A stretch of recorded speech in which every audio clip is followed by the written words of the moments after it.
Hi and welcome back to Riders Block. I'm Lee and today I have a Fairyloot unboxing. This is the December box, which is thick as Thieves. This is the game. Fairyloot is a wide subscription box every month that comes with a new hardback fantasy book. It's usually signed by the author and it comes with about 5 to 10 bookish items as well. So as I said, the theme is thick as Thieves.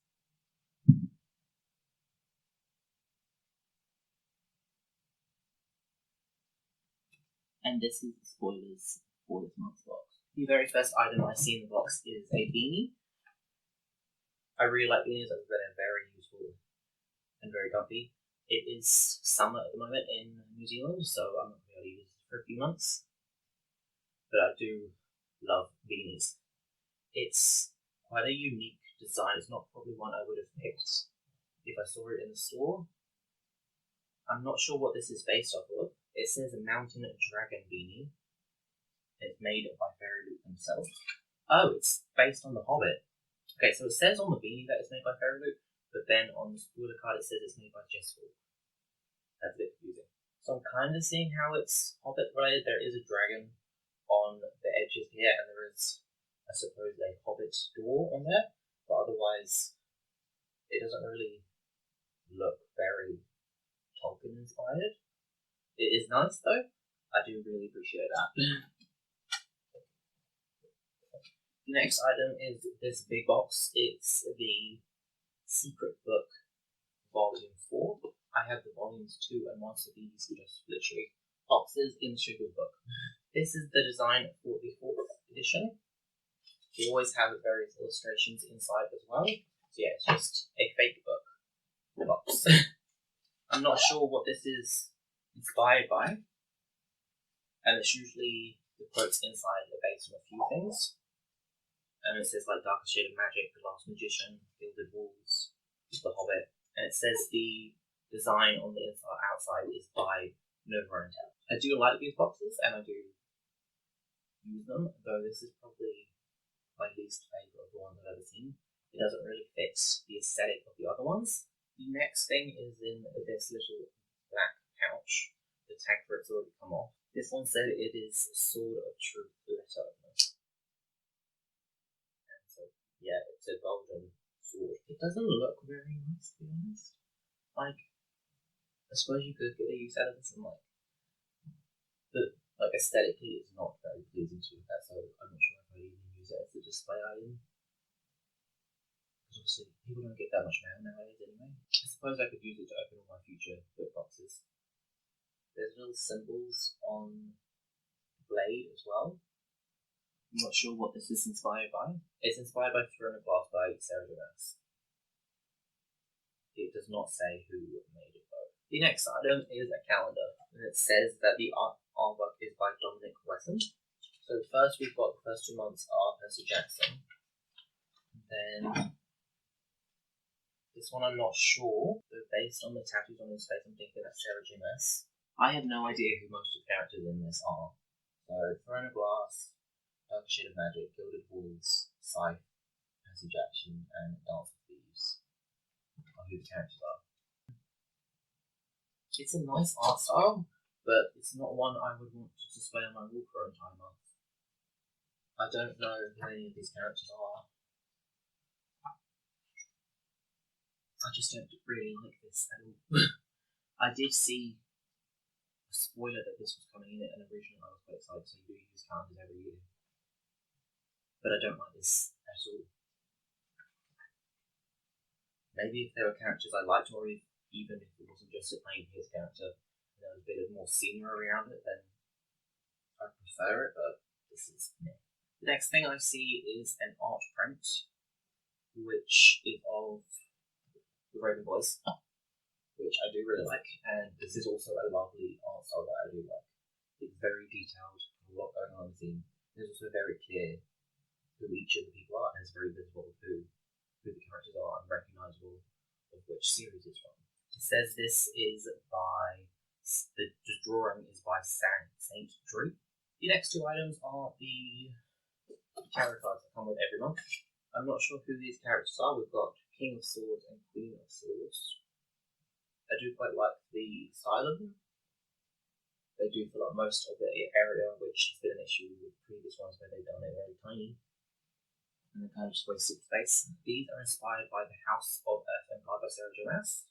It's not a book I read. I don't know who these characters are. I'm assuming these are the main characters. It's a little notepad based on Children of Blood and Bone by Tommy Edieni by Unicity Art. So it's got a little picture of Bailey down there and some of the various symbols of the different clans. And then up the top as well. I will get a use out of this. I have heaps of notepads at the moment, so it's probably going to be used for years.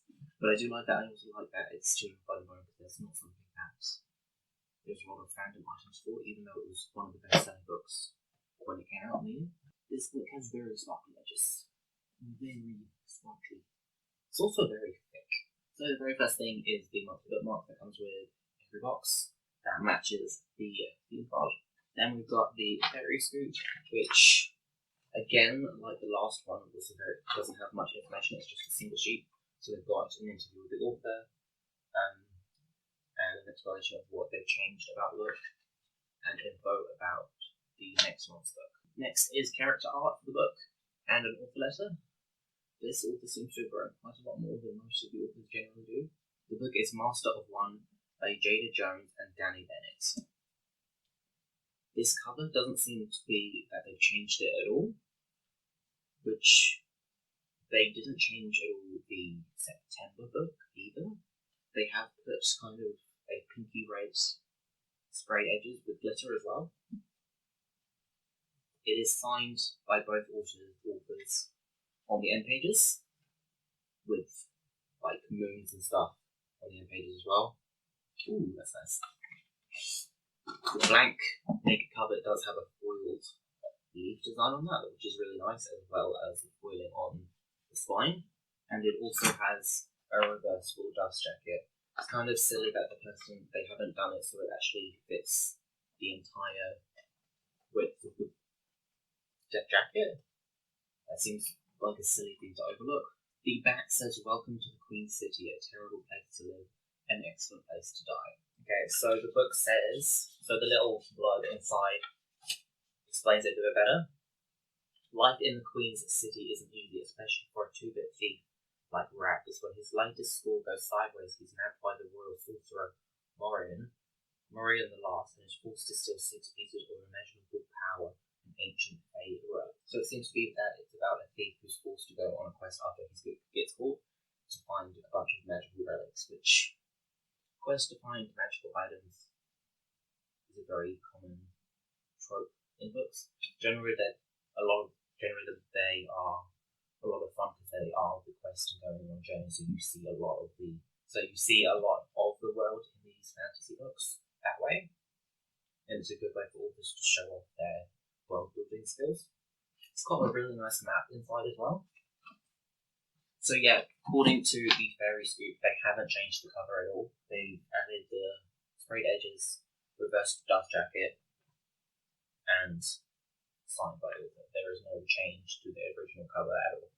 So overall for this month's box, I'm quite let down. It's quite disappointing. Frankly, the only item I really like is the beanie. The secret book box, yeah, it's useful, but the aesthetic, the design of it is not very nice. The notepad's kind of plain and boring. Like, I will use it, and the calendar is frankly quite ugly. I really don't like it. Nor do I like the letter opener. The book does sound a lot more interesting than I thought it would be, so that's a plus. Though I am disappointed that they have once again not made it an exclusive edition, because generally them making an exclusive edition is what sets them apart from other book boxes. So yeah, overall I'm kind of just let down about the books, which is sad. But maybe they'll do better next month. So that was all for this video. If you want to check out the book yourself, you can follow a link to the repository down in the description, in which we at Fairyloot will get 5% commission from. Otherwise, you can find the links to our Instagram, Twitter, and our website. And I'll see you next time.